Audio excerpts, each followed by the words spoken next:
بسم اللہ الرحمن الرحیم۔ مسجد قباء یہ وہ مسجد ہے جس کو رسول کریم صلی اللہ علیہ وسلم نے مدینہ ہجرت فرمانے کے بعد سب سے پہلے تعمیر کرائی تھی۔ یہ اسلام کی پہلی مسجد ہے جو مسجد نبوی سے 3 کلومیٹر کے فاصلے پر قباء نامی بستی میں واقع ہے۔ نبی کریم صلی اللہ علیہ وسلم نے فرمایا کہ مسجد قباء میں 2 رکعت نماز پڑھنے کا ثواب 1 عمرہ کرنے کے ثواب کے برابر ہے۔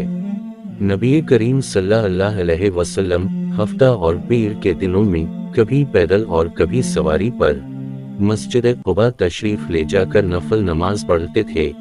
حضرت عمر رضی اللہ عنہ کا معمول تھا کہ وہ پیر اور جمعرات کو قباء تشریف لے جاتے تھے، اس لیے مدینہ شریف جانے والے مسجد قباء میں حاضر ہو کر نماز پڑھنے کا بھی اہتمام کرنا چاہیے۔